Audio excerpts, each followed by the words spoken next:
Healing didn't look the way I thought it would. It wasn't instant. It wasn't clean. And it definitely wasn't free from pain.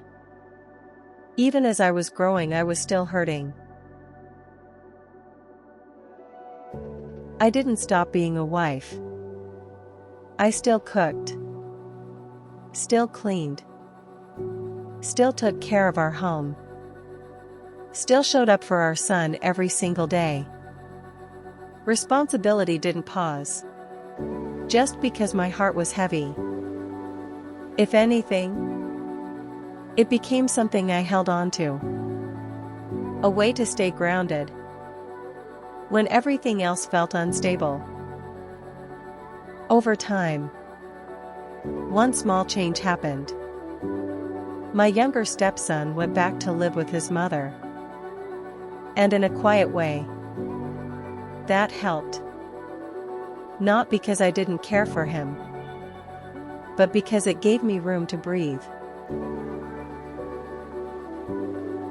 I also started learning something new.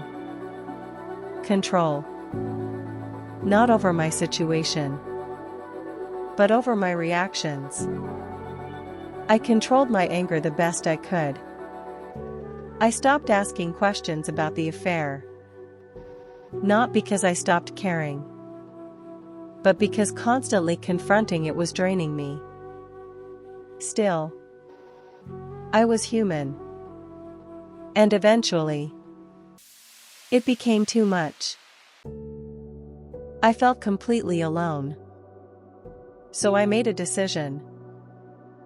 I told my husband our son and I would be going away for a month. And surprisingly, he didn't object. Being with my family gave me something I didn't realize my soul needed. Church again. A space that felt familiar. A space that once grounded me. And I thought that would fix everything. I thought I would leave feeling lighter. Stronger.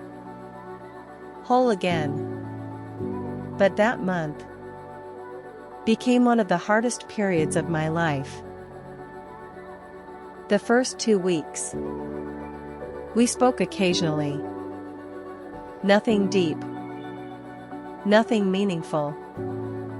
Then one night changed everything. I was at a church event, surrounded by people, in a place that was supposed to bring peace. And somehow, I still felt overwhelmed. So I stepped outside. And I called him. He didn't answer. I called again. And when he finally picked up, he was angry. "Why are you investigating me?" That question hurt me deeply. Because I wasn't investigating. I was reaching. Reaching for connection. Reaching for familiarity. But instead, I was met with distance. So I hung up.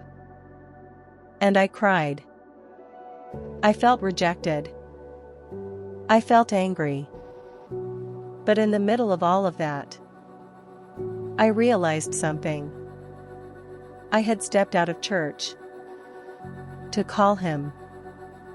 I left a moment meant for God. Because my emotions were pulling me toward a man.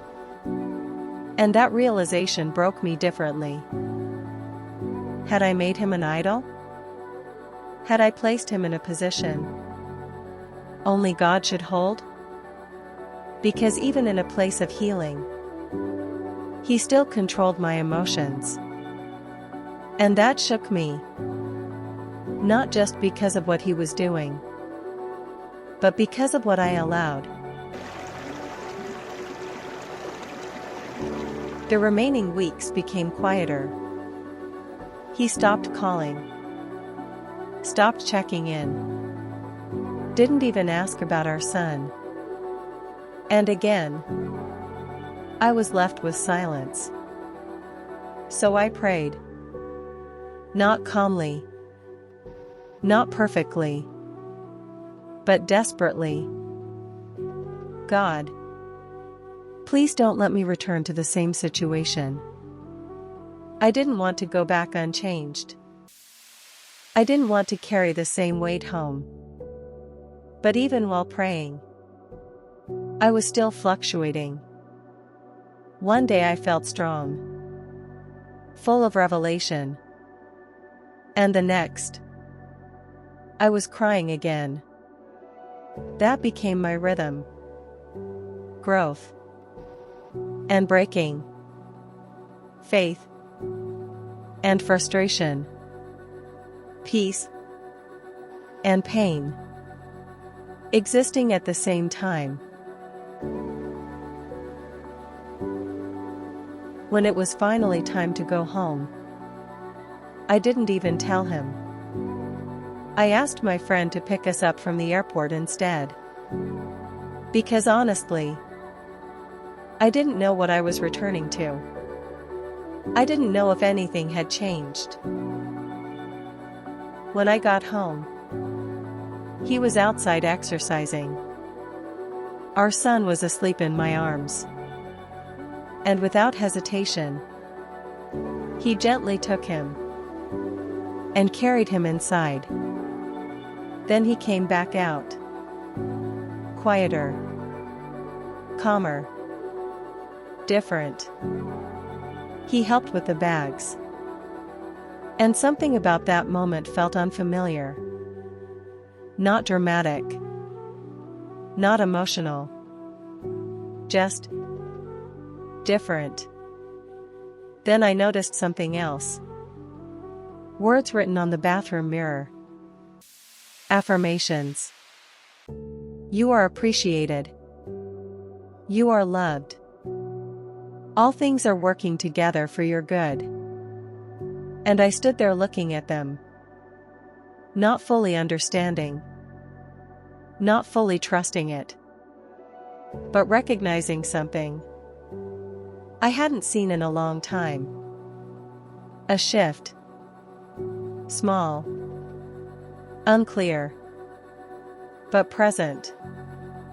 And for the first time in a while, I didn't react. I simply observed. Because I was learning something new. Not every change needs a response. Some things need to be watched quietly and understood over time.